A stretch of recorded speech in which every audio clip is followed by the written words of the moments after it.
Bueno, buenas tardes para todos. Gusto saludarlos. Este es el programa de desarrollo humano de Flaxo Argentina.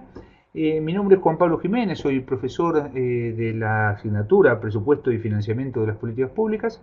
Eh, en este caso, mi clase, que es la segunda clase del semestre, será una clase virtual abierta, lo que permite ser seguida vía videoconferencia por aquel que esté interesado en estos fascinantes temas de política fiscal. Em, Mi clase de hoy retoma en gran parte algunos temas que desarrollamos en la primera clase. La primera clase era sobre desafíos de la política fiscal en América Latina, y que podrán encontrar en la web también, en la web de Flaxo Virtual. Eh, Como les decía, esta clase retoma algunos de los temas que tratamos en esa clase que fue más panorámica, más abierta, sobre los temas de política fiscal, y acá voy a hacer especial énfasis en un aspecto de la política fiscal, que es la política tributaria. Para ello, mi presentación va a estar inspirada en gran parte en un libro que acabamos de publicar aquí en la Comisión Económica para América Latina. El libro se llama Consensos y Conflictos, muy original, Consensos y Conflictos en la Política Tributaria de América Latina. El libro es este y es de libre acceso en la web de la CEPAL, si estuvieran interesados en contar con el libro completo.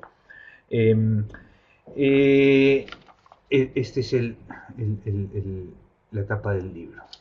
Eh, Efectivamente, hace exactamente 10 años, un grupo de expertos que trabajamos cercanos a la Comisión Económica para América Latina, eh, empezamos un análisis, una revisión de la tributación de los sistemas y de la política tributaria de los países de la región, haciendo, y una de las cosas que más nos llamó la atención de esa revisión era la debilidad del impuesto a la renta personal en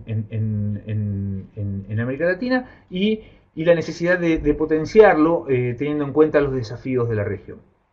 Un poco de eso, para aquellos que quieran o que hayan visto, un poco de esto charlamos en la primera clase. A partir de un libro que justamente se llamaba La tributación directa en América Latina, tuvimos una producción relativamente constante y sistemática en términos de política tributaria, con una nutrida agenda de investigación, y fuimos testigos y de alguna manera protagonistas de una serie de cambios en el enfoque de la tributación, entendida fundamentalmente la tributación como herramienta de desarrollo, y no solo como un mecanismo de recaudación de fondos para el sector público. Eh, y, y en esa línea fue que publicamos este libro, cuyos objetivos eran fundamentalmente reunir en una publicación los aspectos centrales de las políticas tributarias en América Latina, vuelvo a decir, haciendo énfasis entendida como instrumento de desarrollo, eh, poner de relieve el pensamiento de la CEPAL, el pensamiento estructuralista en el ámbito tributario, eh, a partir de la publicación de 15 capítulos actualizados al momento de su publicación. Eh, un punto que quizás sea interesante durante mi presentación, y que como les decía va a seguir un poco el libro, si bien de alguna manera voy a sugerir una serie de recomendaciones o lineamientos generales en términos de diseño de política tributaria, la presentación no tiene el propósito de establecer un diseño específico de reformas tributarias. Eh, Hecha esta aclaración, esta presentación, déjenme contarles cuál va a ser el enfoque de la presentación. Eh, el principal, como el título del libro lo dice, la tributación es un campo en donde conviven una cantidad de consensos y de conflictos. Y transformando muchas de las opciones de política y de diseño en un complejo dilema. Eh, Hay una serie, en los últimos años se ha avanzado en términos de la región, en una serie de consensos, como por ejemplo la necesidad de mejorar la eficiencia, la eficiencia económica del sistema tributario y que y sobre todo a través de la disminución de los impuestos distorsivos, eso es algo en lo cual se ha avanzado la región y se ha avanzado en el consenso académico y de hacedores de política. Algo similar podría decirse en términos de la necesidad de que el nivel de recursos tributarios haga viable el financiamiento de la provisión de bienes y servicios públicos, o sea, la necesidad de que el sistema tributario cumpla con su criterio de solvencia y suficiencia. Eh, eh, eh, y enfatizando el rol de, o sea, mejor dicho, la relativa mayor estabilidad de los impuestos tributarios contra los ingresos no tributarios, ¿no? Los ingresos no tributarios en la región, tengamos en cuenta, son aquellos que están fundamentalmente basados en la explotación de recursos naturales, ¿no? Que, como ustedes bien saben, tienen sus precios son altamente volátiles, los cuales hacen también volátiles a los ingresos. Eh, eh, eh, se ha avanzado en esos consensos, no obstante hay todo un campo de conflictos todavía en los cuales es más difícil ponerse de acuerdo. En primer lugar, el primero tiene que ver con cuál es el rol de la tributación en términos de redistribución del ingreso. Si bien en los últimos años de alguna manera, se ha avanzado en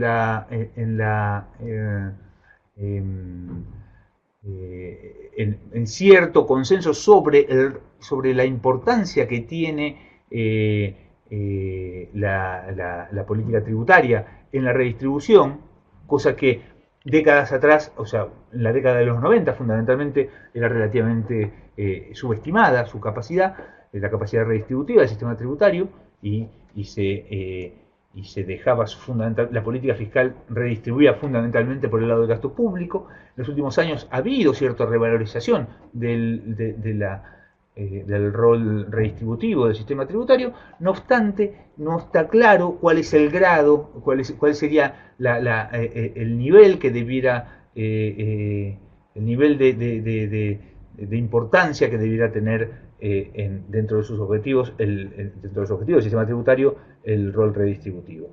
Y en ese sentido, la falta y esto se ve fundamentalmente en la falta de importancia del impuesto a la renta personal en la estructura tributaria latinoamericana. Como decía un viejo tributarista, nuestra región, América Latina, es alérgica al impuesto a la renta. Y eso, como veremos y como se ha visto en la clase anterior, se ve en los números de recaudación. Otro punto en el cual no hay consenso tiene que ver con cuál es el rol del impuesto a valor agregado en la estructura tributaria. El impuesto a valor agregado es el impuesto, es por lejos el impuesto más importante que tiene nuestra región, y su nivel de recaudación está a nivel de la recaudación de los países centrales, no así obviamente el impuesto a la renta, que está mucho más lejos. Otro punto donde no hay consenso es en la asignación de potestades fiscales a los gobiernos subnacionales.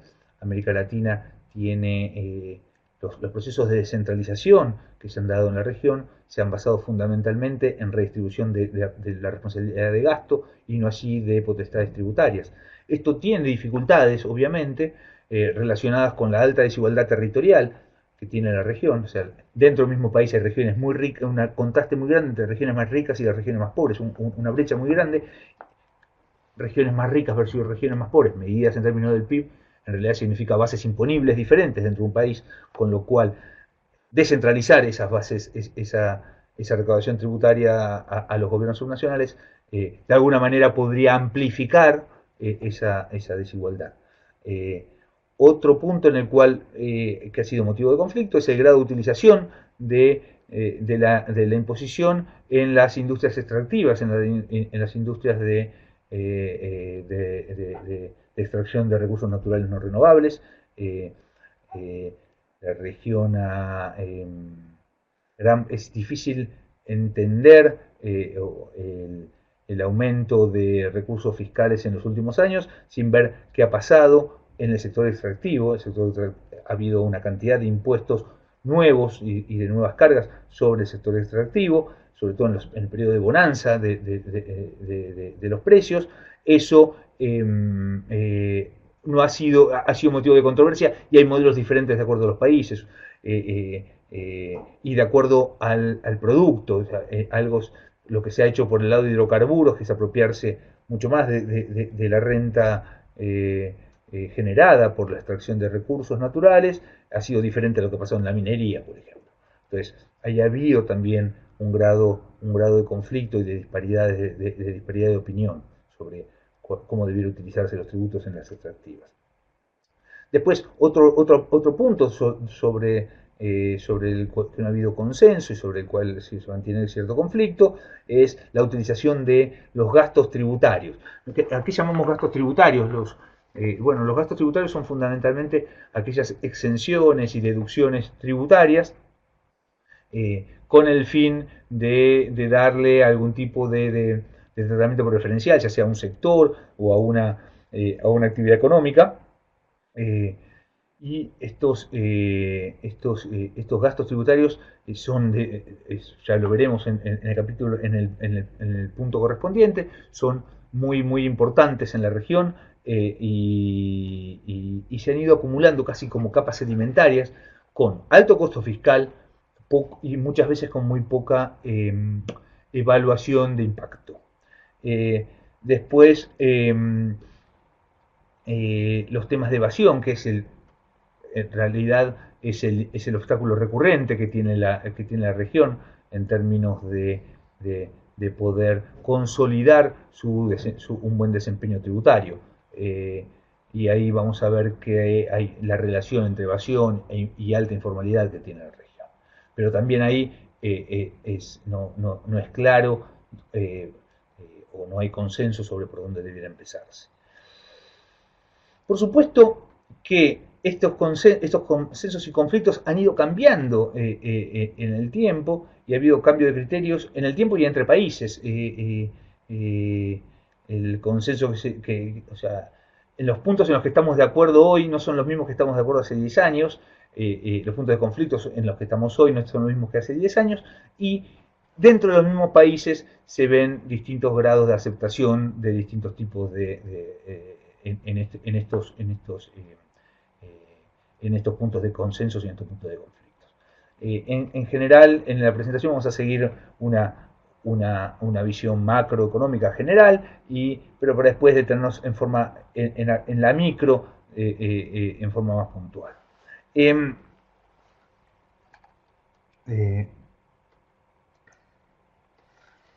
¿Cómo organizaría la presentación? La presentación está organizada en 5 partes distintas que de alguna manera siguen, como les decía, la estructura del libro, pero vinculadas cada una con contenidos específicos. En la parte 1 vamos a hablar sobre los ingresos tributarios, fundamentalmente haciendo hincapié en nivel y estructura del sistema tributario, de los sistemas tributarios en América Latina.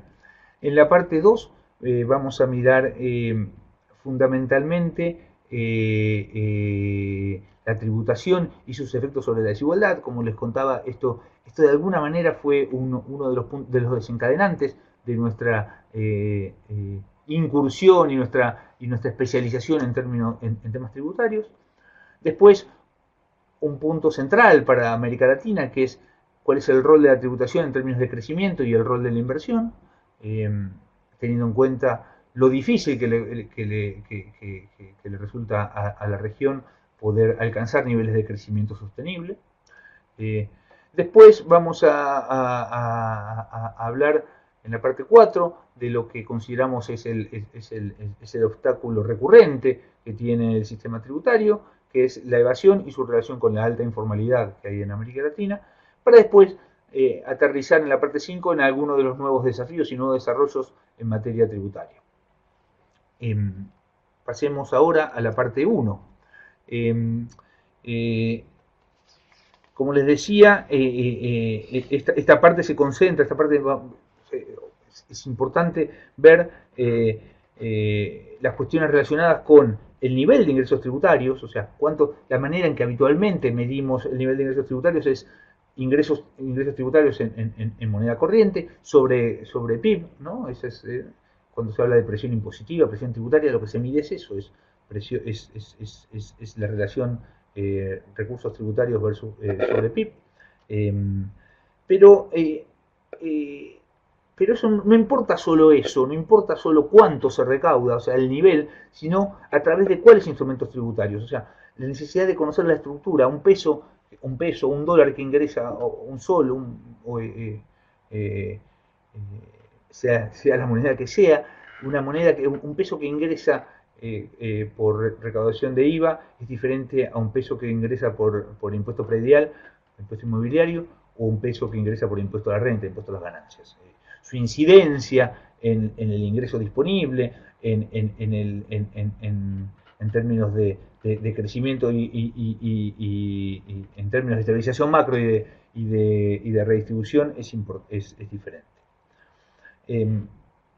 Un punto que creo que cuando se habla de ingresos tributarios y de estructura hay que hacer, y un poco que yo lo adelanté, es la alta debilidad del impuesto sobre la renta en la mayoría de los países de la región, casi bien todos, ¿no? En términos de recaudación y consecuentemente en términos de impacto redistributivo. El bajo, o sea, el débil músculo redistributivo que tiene la región en términos tributarios se relaciona fundamentalmente con la baja recaudación del impuesto a la renta personal y de los impuestos patrimoniales también. Un punto que creemos que de alguna manera hay que hacer cuando se habla de ingresos tributarios es considerar la tributación en gobiernos subnacionales, la distribución de los subastas imponibles y la estructura de financiamiento. América del Sur fundamentalmente tiene varios países muy descentralizados, bastante descentralizados, pero ¿no? El caso de Argentina, el caso de Brasil, el caso de Colombia, el caso fundamentalmente estos tres países, el caso de México también en América del Norte, pero esa descentralización se da fundamentalmente en términos de gasto. Lo que se ve, salvo en el caso de Brasil, en el cual la recaudación, el IVA, el impuesto al valor agregado, es un impuesto subnacional, en el resto de los países la mayoría de la recaudación del sector público se da en el gobierno central, salvo en Brasil. Entonces, ver la posibilidad de mejorar la recaudación subnacional y de mejorar cierta correspondencia es un motivo de discusión, si bien también, como decíamos antes, es de los puntos todavía de conflicto cuando se discute el sistema tributario en América Latina. Como una ilustración de esto que veníamos charlando, un poco mostrarles que el nivel de ingresos tributarios ha crecido sostenidamente en la mayoría de los países de la región, y su estructura se ha ido concentrando sobre todo, lo que decíamos antes, en el impuesto al valor agregado y en el impuesto sobre la renta. El impuesto sobre la renta, que en algunos países se conoce como impuesto a las ganancias. A ver, bueno, acá lo que ustedes ven es la estructura, o sea, el nivel y la estructura de los ingresos tributarios en promedio de América Latina en el año 1990, 2000 y 2014, pasando de 13,2% del PIB en el año 1990 a 21% del PIB en el año 2014. O sea, un fuerte crecimiento de los ingresos tributarios, de la recaudación de ingresos tributarios en la región. También lo que pueden ver es la composición de esa recaudación. Como verán, donde decimos los impuestos al consumo son fundamentalmente el impuesto al valor agregado. Es más que se duplica en el periodo que va desde el 1990 al 2014. También el que aumenta de forma significativa es el impuesto sobre la renta. Pero ahí vale una aclaración. El impuesto sobre la renta tiene dos partes. Una parte que es un impuesto sobre las empresas, impuesto a la renta, a las ganancias de las empresas, y otra parte que es el impuesto a la renta personal, el impuesto a las ganancias de personas, físicas de personas. ¿Por qué decimos habitualmente que el impuesto a la renta es importante? Fundamentalmente por su rol redistributivo. Pero el que es altamente redistributivo es el impuesto a la renta personal. El impuesto a la renta sobre sociedades depende quién lo pague de alguna manera de la estructura de precios. La posibilidad que tiene el empresario de trasladarlo al consumidor depende en parte de la estructura de precios, del nivel de competencia de ciertas actividades. En la medida en que sea menos competitiva ciertos sectores o ciertas actividades, va a ser más fácil para las empresas transferir ese impuesto al precio, o sea, que sea pagado por los consumidores, o sea, transformar un impuesto que conceptualmente se considera directo a ser un impuesto indirecto. Por eso mismo es importante tener en cuenta que ese aumento que se ve es sobre todo en el impuesto sobre corporaciones, sobre empresas, que no necesariamente ha mejorado la capacidad redistributiva del sistema tributario.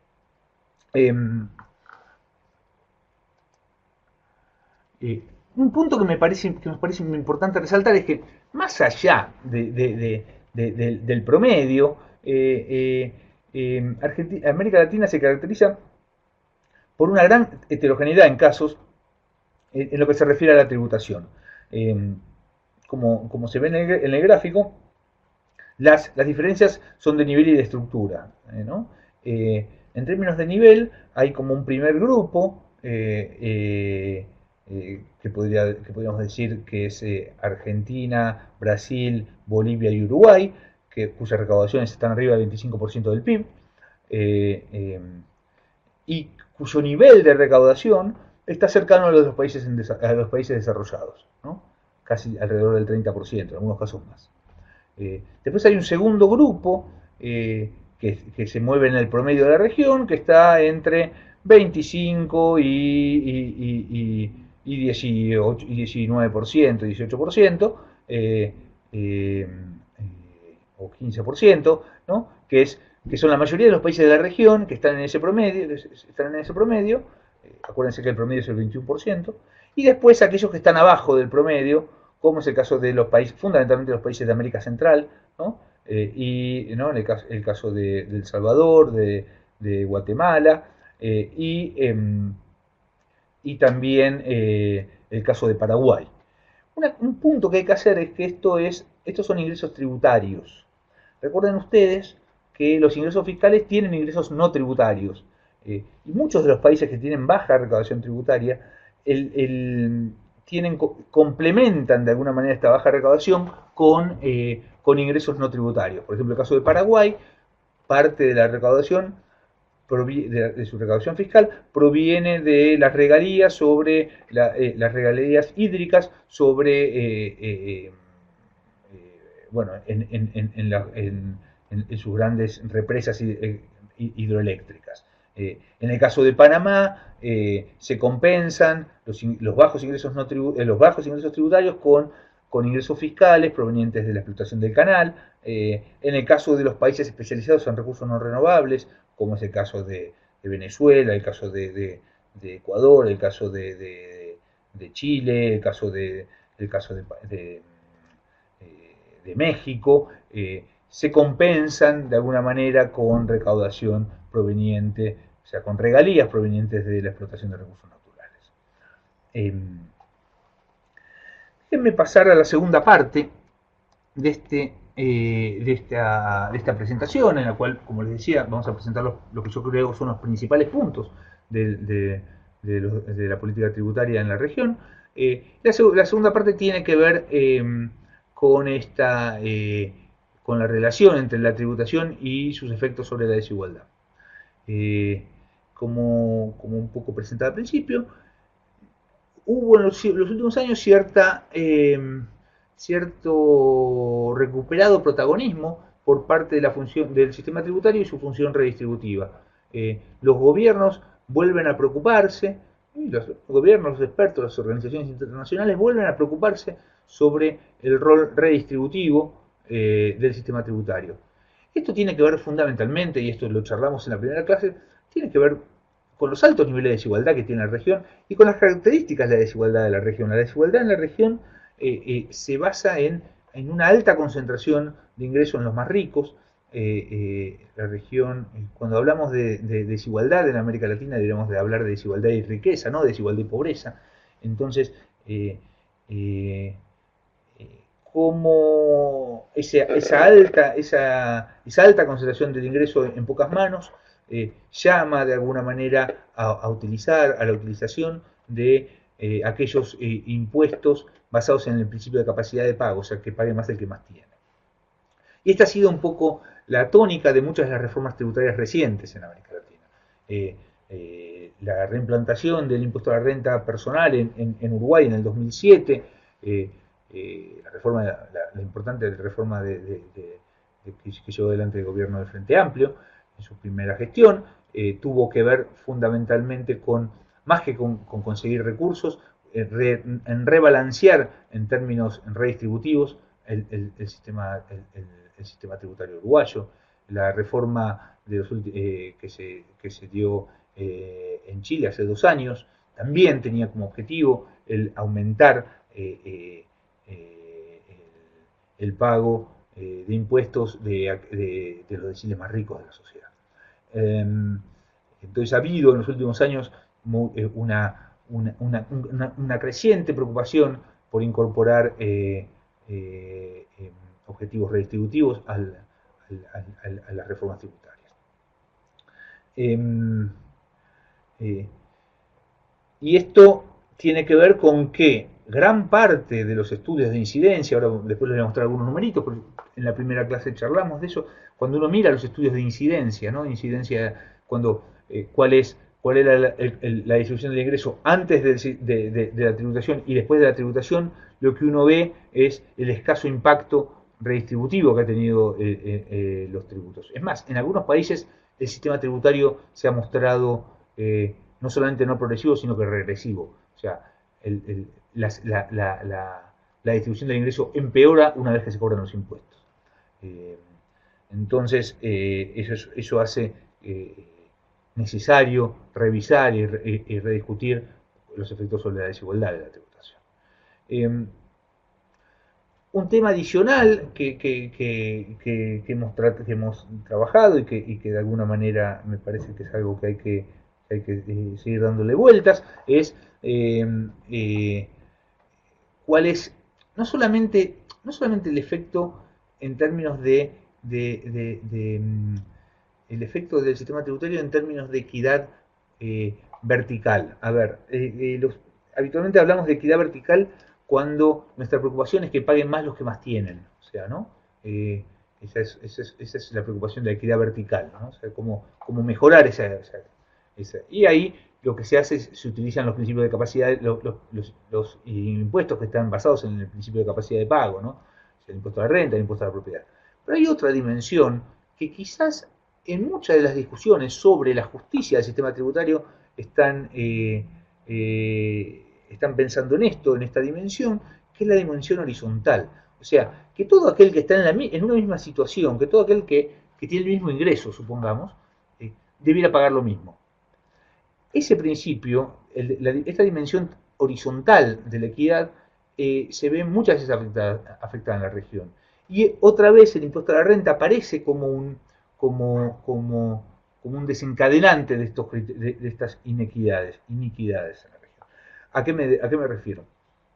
El impuesto a la renta, por motivos de diseño y por ciertas incapacidades administrativas, se ha ido transformando paulatinamente en un impuesto al salario. O sea, el impuesto a la renta se cobra fundamentalmente a las rentas salariales y no a las rentas de capital. Acuérdense, hay dos fuentes de rentas, ¿no? Las rentas del trabajo y la renta del capital. Las rentas, el impuesto a la renta en la región de impuestos a las ganancias se ha ido especializando como un impuesto al trabajo. Con lo cual,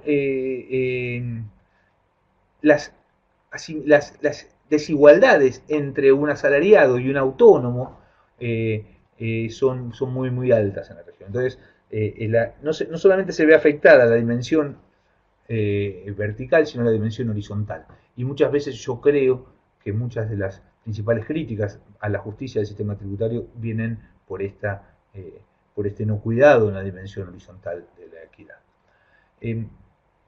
También vale resaltar que lo que se ha observado es un creciente interés en la tributación efectiva sobre los individuos de alta renta.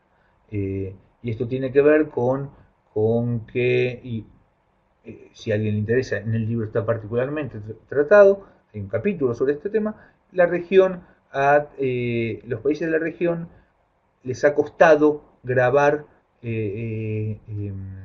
a los que más tienen. Como ejemplo, ustedes ya saben que las alícuotas legales del impuesto a la renta personal, del decil más rico, o sea, el último tramo del impuesto a la renta personal, en la región más o menos varía entre 25 y 35% la tasa legal. Cuando uno mira la tasa efectiva, cuánto se pagó efectivamente en el décimo decil, lo que ve es que no llega al 5% del ingreso. O sea, hay, hay, un gran, hay una gran parte, mientras que en los países del OECD ese porcentaje, esa tasa efectiva, está alrededor del 20%. Eh, eh, eh, Así que esa es hay un desafío, hay una brecha que cubrir importante para llegar desde ese 5% a algo más cercano, no digamos al 25%, pero algo más cercano a estas tasas legales.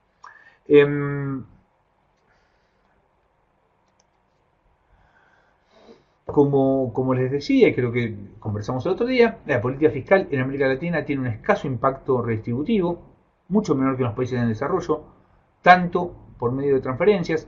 En este gráfico son los ingresos de mercado, o sea, anteriores a la intervención pública, y los ingresos disponibles, o sea, en el eje vertical es el coeficiente de Gini del ingreso disponible y en el eje horizontal está el coeficiente de Gini del ingreso de mercado, o sea, previo, o sea, extraída las transferencias y el pago de impuestos, o sea, extraída la intervención pública. Y fíjense ustedes que en promedio en la OECD el coeficiente de Gini antes de mercado es alrededor de 40 bueno, no muy lejos del 50, entre 0,45 y 0,5, lo cual no está muy lejos del ingreso de mercado, o sea, el coeficiente de Gini de los ingresos de mercado de América Latina. Fíjense ustedes, es ese triangulito que se ve por ahí, que está en 0,51. O sea, 0,51 contra 0,47 o 0,50, ¿no? Depende de que tomemos OECD o Unión Europea, no parece muy diferente. Las grandes diferencias vienen después de la intervención pública. Fíjense ustedes, en la OECD, una vez medido el ingreso disponible, o sea, después de la intervención pública, el coeficiente de Gini baja a 0,3. En la Unión Europea más o menos parecido, baja de 0,5 a 0,3. En América Latina pasa de 0,51 a 0,48 por ahí. O sea, 3 puntos porcentuales de coeficiente de Gini baja solamente la desigualdad, mientras que en el caso de los países centrales baja entre 15 puntos porcentuales y 17 puntos porcentuales. O sea, ahí hay un gran terreno para avanzar. Voy a pasar al tercer tema, que es uno de los temas quizás más candentes en estos años, que tiene que ver con el rol de la tributación en términos de con relación con el crecimiento y en relación con la inversión. Eh, eh, ahí el punto que habría que hacer es de qué manera, cuáles son los efectos de la política fiscal sobre el crecimiento y la inversión, eh, eh, eh, y, y, ahí el rol central lo tiene la inversión pública, o sea, cuál es el rol de la inversión pública en términos de mejorar, de lubricar mejor las posibilidades de crecimiento, ¿no? Eh, eh, en ese sentido, eso en términos de inversión pública. Pero por el lado de inversión privada, del rol de la tributación con la inversión privada, en la región esto o sea, el punto de contacto fue fundamentalmente la concesión de incentivos tributarios para alentar la inversión. Y como les decía, la región tiene muchísimas experiencias en términos de concesión de incentivos tributarios. Hay, eh, en el libro que les sugiero revisar, hay una revisión de todas las experiencias de los países de América Latina en términos de concesión de exenciones y de deducciones. Eh, eh, hay fundamentalmente hay dos trabajos, uno sobre Argentina y otro sobre países de América Central, en el cual revisando las experiencias nacionales y los riesgos y potencialidades. Como les decía antes, bueno, déjenme mostrarles algunos cuadritos con respecto a esto.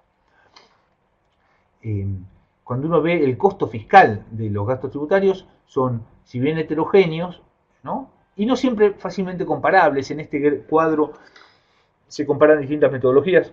No es fácil, no, de alguna manera estamos comparando peras y manzanas, sinceramente, pero solamente para que tengan presente cuál es el nivel de exenciones, el nivel de gasto tributario. Va desde alrededor de 2 puntos del PIB, en el caso de Argentina, en el caso de Perú, hasta llegar a 7% en el caso de Honduras o de algunos países de América Central, como Costa Rica, 5,6%. O bueno, en el caso de Uruguay, estamos hablando de 6,4 puntos del PIB de gastos tributarios. Como les decía antes, esta es una parte del problema, el costo fiscal. La otra tiene que ver con que no hay evaluación de impacto en términos de qué significa, o sea, la manera de hacerlo, esto sería ver cómo se beneficiaría la economía si esto, en vez de proveerse vía exención, se proveyera vía gasto fiscal, ¿no? Se recaudara este impuesto y se proveyera. Entonces, esas evaluaciones de impacto brillan por su ausencia en América.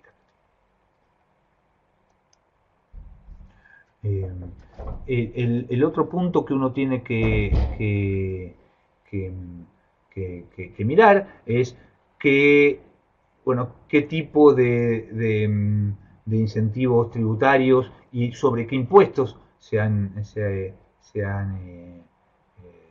focalizado, y lo que se ve es que se han sido fundamentalmente en la barra celeste es el impuesto sobre la renta. Como se verá, los incentivos tributarios de alguna manera han enfatizado, se han dado deducciones, sobre todo sobre el impuesto sobre la renta, lo cual, si ya teníamos un impuesto sobre la renta débil, esto transforma su base imponible en una especie de queso gruyère, ¿no?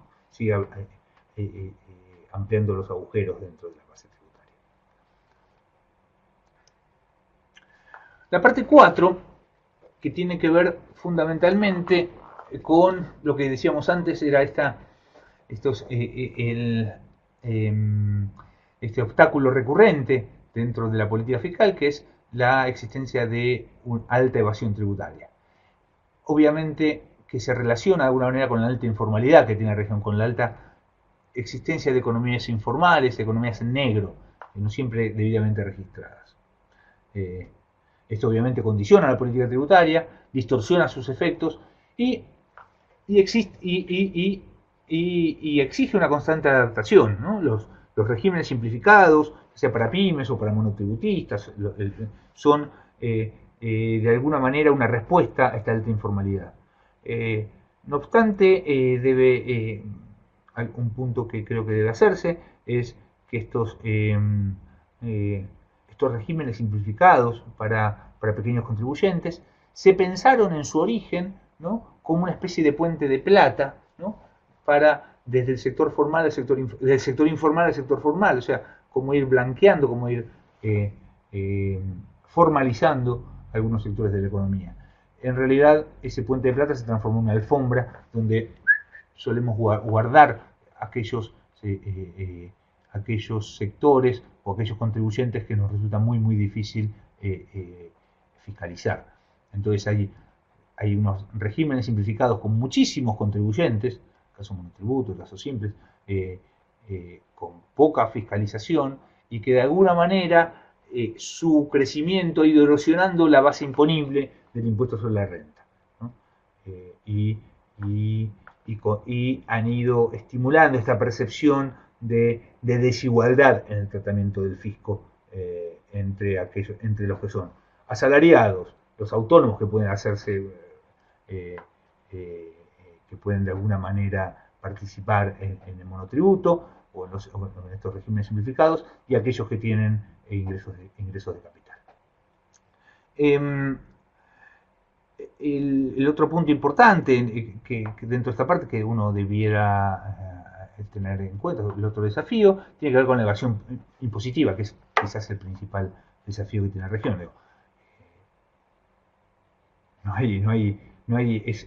Es lo más inequitativo que tiene el sistema tributario es que exista gente que paga y gente que no paga, ¿no?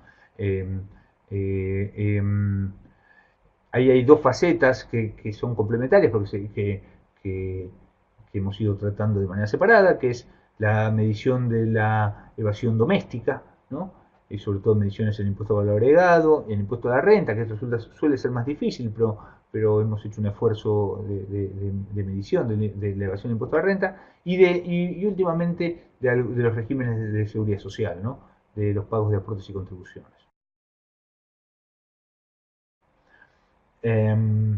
Eso voy a mostrarles ahora algunos numeritos. La evasión en la región es muy alta. Fundamentalmente es muy alta en el impuesto a la renta, pero también en el impuesto al valor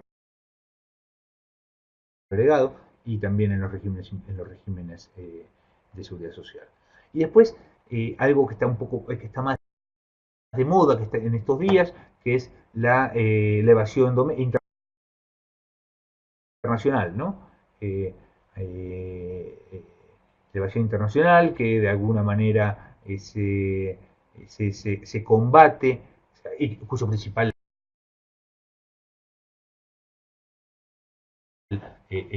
exponentes son esta existencia de paraísos fiscales, ¿no?, en los cuales las personas o las corporaciones suelen recalar en búsqueda de un tratamiento preferencial o del no pago de impuestos, en todo caso. Eso en los últimos años ha habido una serie de iniciativas en términos de coordinación y de cooperación tributaria internacional para poder ir reduciendo estas altas, estos paraísos, esta alta evasión internacional.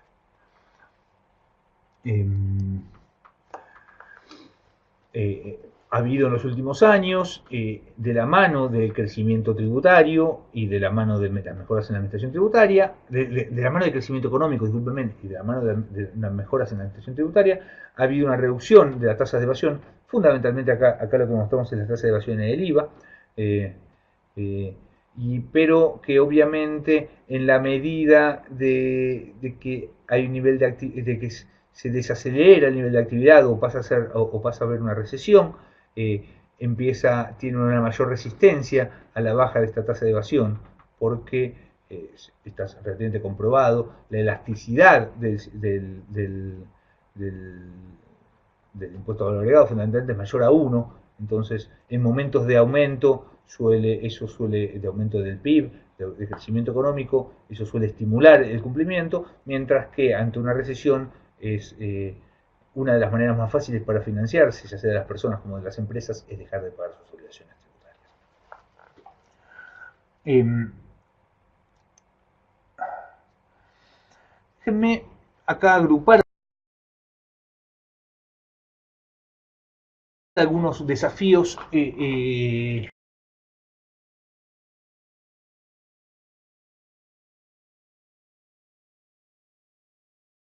suelen no estar en los libros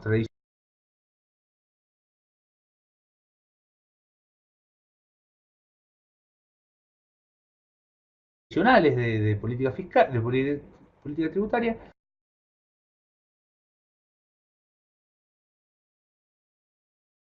y, y, y que están incluidos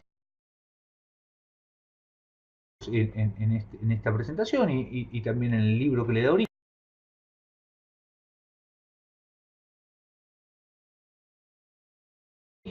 y que tienen que ver con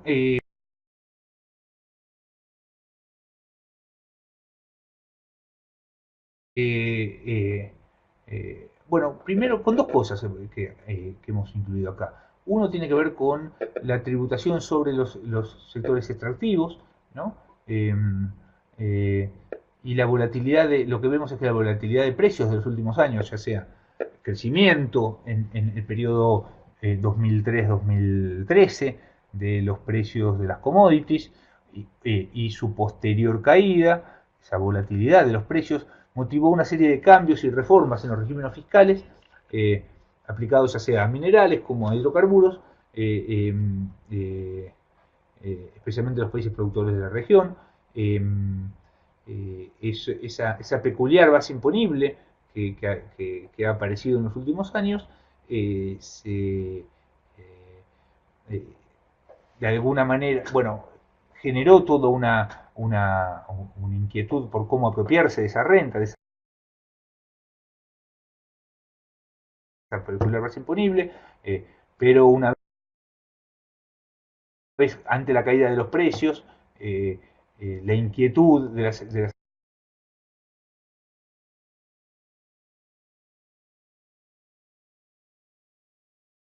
autoridades tiene que ver con cómo mantener la inversión de manera de no perder, eh, de que la explotación no sea decreciente. Eh, entonces, esto ha motivado una serie de análisis y una serie de cambios que se recogen en uno de los capítulos de este libro.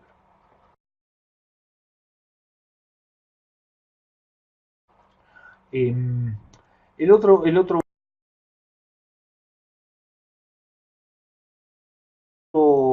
la otra serie o sea, el otro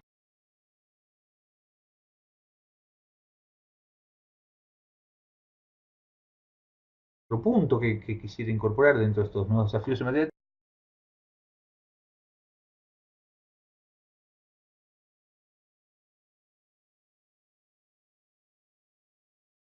tributaria tiene que ver con esos impuestos relacionados, los IRMA, los impuestos relacionados al medio ambiente,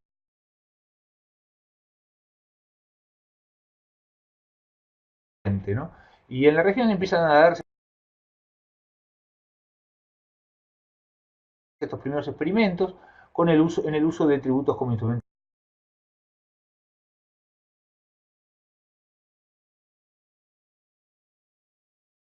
ambiental. O sea,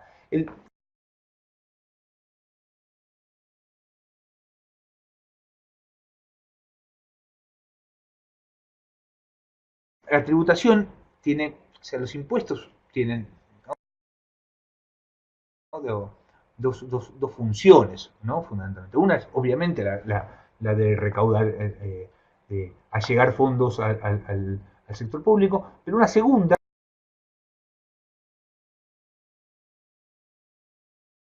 tiene que ver con generar incentivos, con la generación de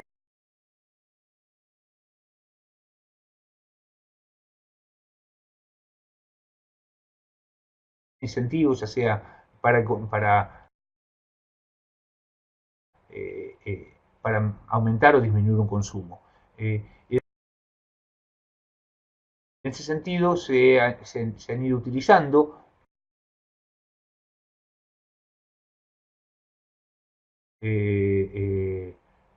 los tributos como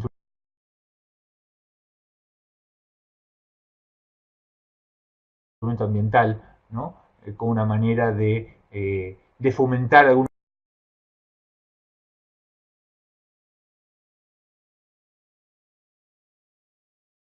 consumos y de desalentar otros.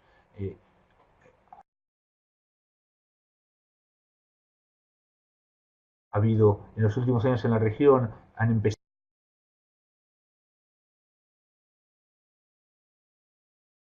estos experimentos, en muchos casos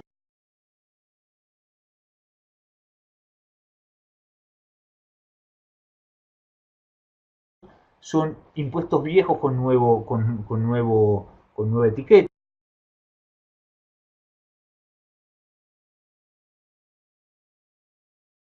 ¿no? Los impuestos al combustible, claramente imponer el uso de combustibles fósiles es, es indudablemente la columna vertebral de este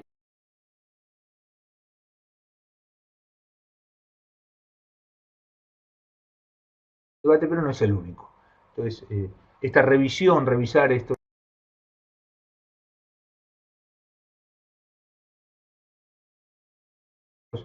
nuevos desafíos, nos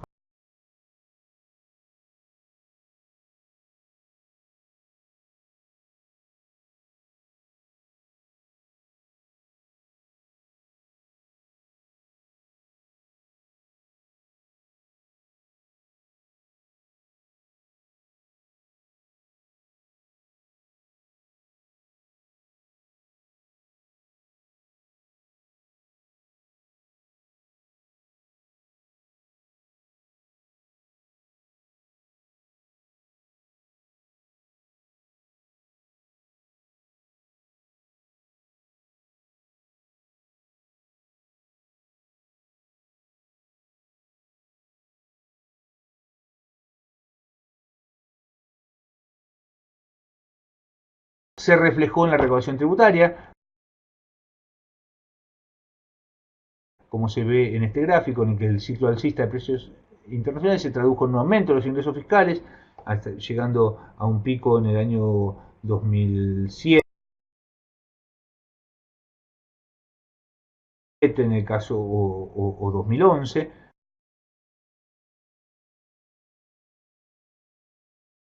dependiendo de los casos, pero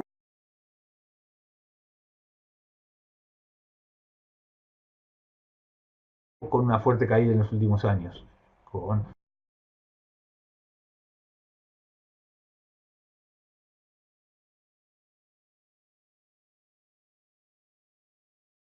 concomitantemente con la caída de los precios.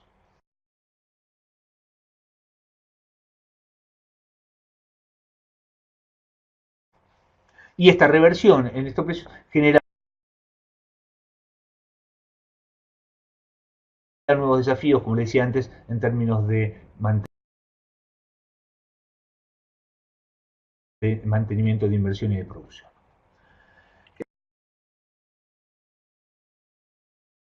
Em,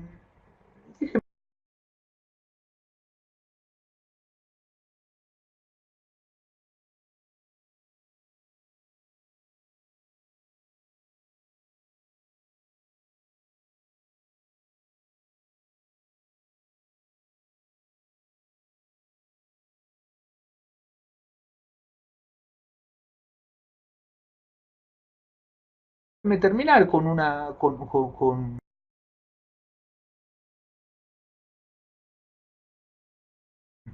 algunas conclusiones, reflexiones finales.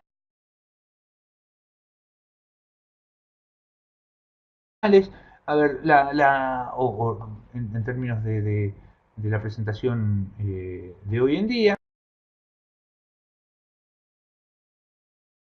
lo primero comentarles que bueno, la idea de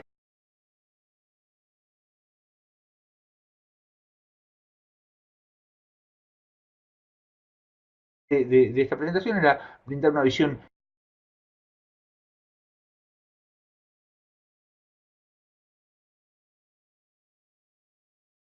histórica de la evolución y la situación tributaria actual de la región.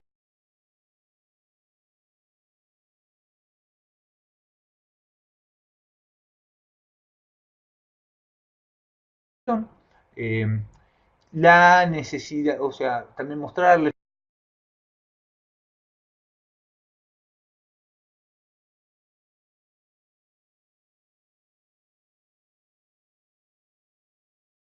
eso también, la inquietud, la necesidad de explorar temas vinculados,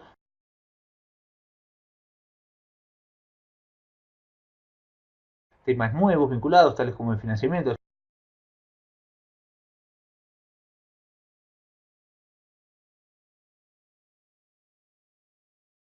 seguridad social, la inclusión de impuestos saludables. De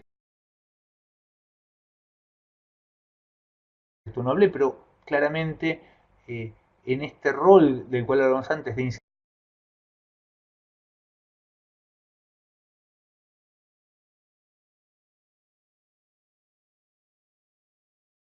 incentivador o desincentivador de ciertos consumos, los impuestos tienen un rol que jugar en términos, sobre todo, en términos de la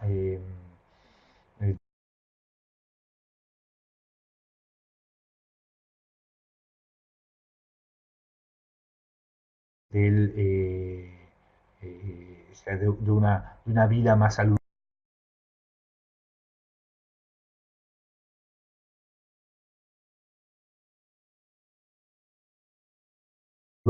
¿No? Y ahí empiezan, en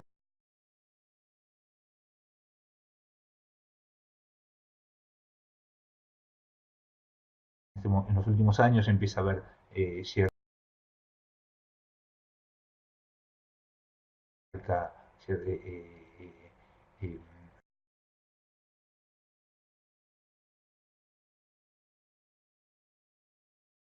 imposiciones sobre aquellos consumos, sobre aquellas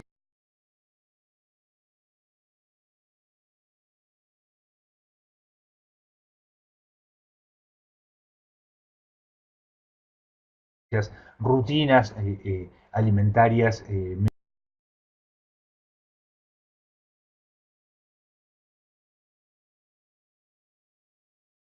menos saludables, ¿no? Bebidas gaseosas, azúcares.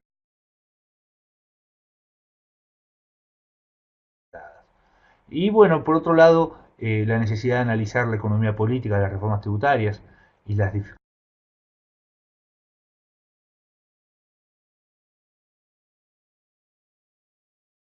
dificultades existentes para superar estos conflictos y generar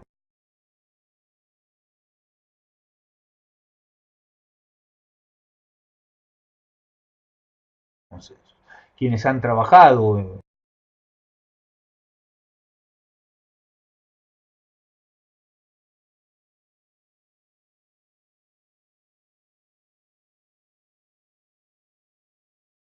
¿no? Algunos que hemos hecho, hemos acompañado algunos procesos de reforma tributaria,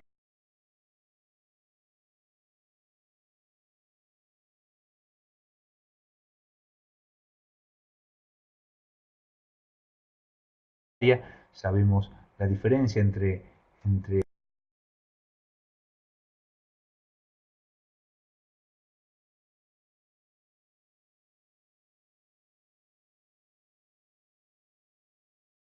el, el,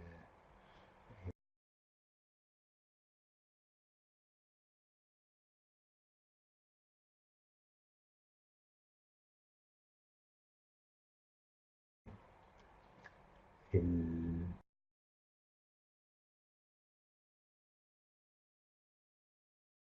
lo que se lleva al Congreso, o sea, ¿no? El muñeco que se lleva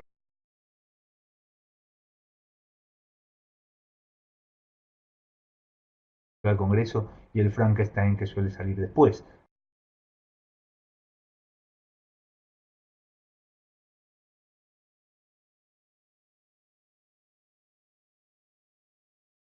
Entonces, la necesidad de